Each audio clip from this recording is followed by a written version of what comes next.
No nii, oleme jõudnud oma tänase kokkusaamise lõppfaasi.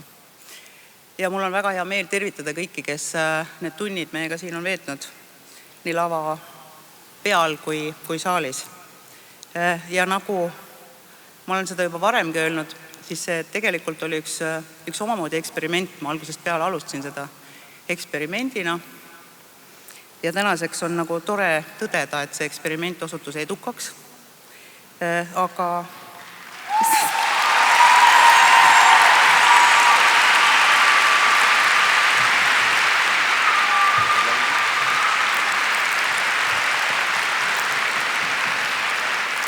nüüd kostan paremini, loodetavasti. Eksperiment osutus edukaks, aga ma täna hommikul just mõtlesin, et see on selline teistsugune edulugu, et ta ei ole selline finantsiline edulugu või kuidagi mingi plahvatuslik kasumitõus, vaid ta on üks sügavam edulugu. Ja mul on selline tunne, et see, mida me siin praegu tähistame koos, see on nagu selline ühise elus olemise edulugu ja elus olemise üle rõõmustamise edulugu. Ja palju on räägitud suureks saamisest.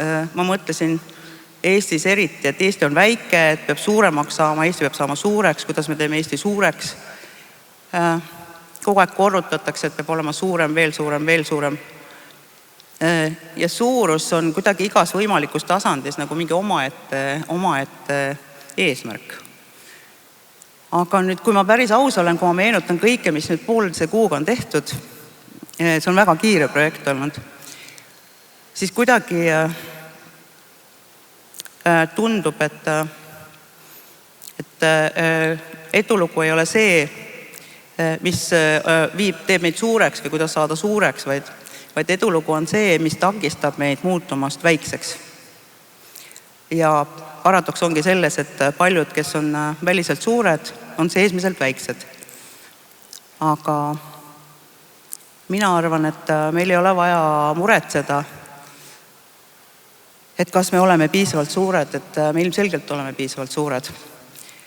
Ja meil on oma looduskoosluste näol, mis meil siiamaani on säilinud, meil on tohutud eelised maailmas väga paljude riikide ees. Ja nagu üks mu itaallasest sõber kunagi ütles, et ärge ja oma metsi küll maha raiuge, et see on päris lollus nagu. Ja mis te tõesti arvate, et Eestis on midagi muud atraktiivset peale nende metsade või?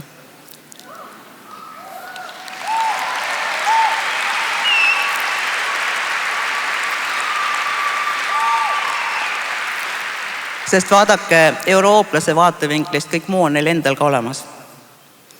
Et me võime olla uhked kõikide oma arenduste ja IT-firmade üle, aga tegelikult atraktiivsus on midagi sellist, mida mujal ei ole.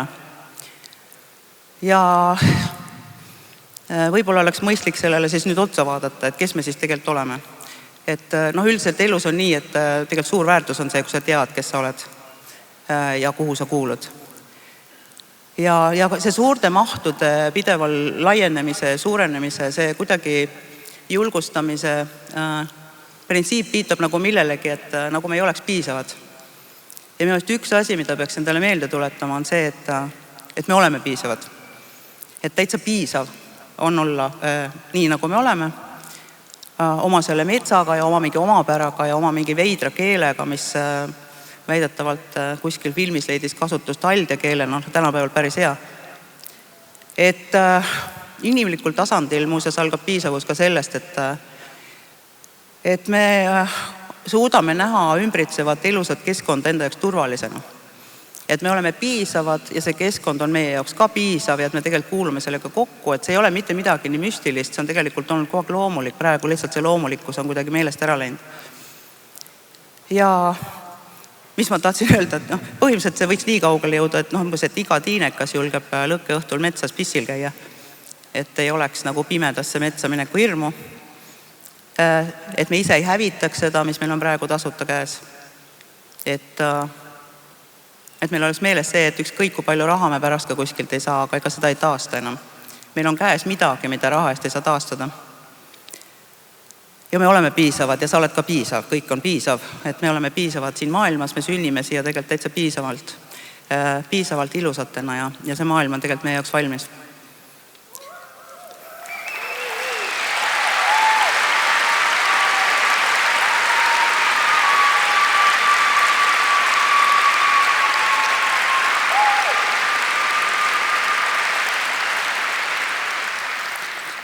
Ja kuna kiirenev digimaailm toob paratamatult kaasa igasuguste teadmiste formaliseerumise ja lihtsustumise, siis ma arvan, et üks asi, milles võiks kokku leppida, on see, et me püüame panustada oma laste päris kogemustesse.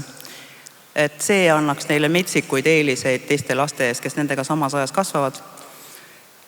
Ja reaalsusel on erinevad küljed, õpi neid tundma, nagu rääkisid triibupastapoisid, see annab sulle tasakaalu. Ja räägime ühistest asjadest õigete nimedega ja avalikult. Näiteks, kui sul on saekaatris või mööblikombinaadis tooraine otsas, ütle välja, et on otsas. Ära käi kuskil kabinetis midagi lobistamas. Et võiks rääkida, sest need on suured asjad, need on suured otsused, need on suured väärtused. Ja lõpuks, kui see tooraine tuleb siit samast, siis see on eriti oluline, sest see puudutab meid kõiki. Ja kui ma saaksin praegu soovida ühe soovi, siis ma sooviksin põhjalikult uuendada lasteaia algtaseme loodusõpet ja nii, et põhimõtteliselt lapsed oleksid ka suutelised tegema vahet savil ja poril või pohlal ja jõhvikal. Et see kuidagi annaks minu meelest väga suuri eeliseid. Ja meie, kes me oleme vanemad, viigem siis ennast ka kurssi, et mis toimub. Et artikleid on tüütu lugeda, teadlased vaesekesed ju kirjutavad, aga keegi ei loe. Nagu Tambet täna ütles, et keegi ei kuula. Aga tark oleks kuulata, sellepärast et see, mis järgneb, see puudutab meid kõiki, see on kõik meie ühise tuleviku ja elu kvaliteedi teenistuses. Ja otsused, mis tehakse, on, nagu ma rõhutan, päriselt suured. Üks mu loodusteadlasest sõber ütles, et inimene on täna sellises seisus, et ta ütleb, vaene loodus hävib. Vaene loodus. Ja ta ei saa aru sellest, et tegelikult ta ise hävib. Et väga nunnu on öelda vaene loodus, aga tegelikult me hävime ise, et see on nagu selline Dorian Gray positsioon. Ma olen sellega nõus. Jah, mis ma tahtsin veel öelda, täna õhtune kontsertetendus on siis valminud väga paljude inimeste koostöös ja see on valminud väga lühikese aja jooksul. Ja miks ma seda esile tõstan, on see, et kõik need inimesed, kes on sellega seotud olnud, on panustanud siia päriselt oma aega ja oma jõudu. Ja päris tore, sest see on reaalne panus, see ei ole formaalne. Ja ma tahaks anda kõigile suurt au, et nad seda tegid, et nad selle ideega kaasa tulid omast vabast tahtest. Sest et see tõestab kuidagi ära, et Eestis on ikka veel võimalik omavahel rääkida, omavahel milleski kokku leppida. Et alguses tundus, et võib-olla see ei olegi õige hetk, et üsna paljud kahtlesid, kui ma hakkasin seda ideed kuskil rääkima. Aga nüüdseks selgus, et tegelikult täiesti võimalik on. Ja kõige lahedam on see, et see reaalne aeg ja jõud, mis sellest on panustatud, minu meelest on nagu hästi kasutatud aeg. Ja tulekski niimoodi mõelda, et see aeg, mis me kokkusaamistele pühendame ja koos omavahel rääkimisele, et see on hästi kasutatud aeg. Ja nii nagu teiegi otsustasite siia tulla.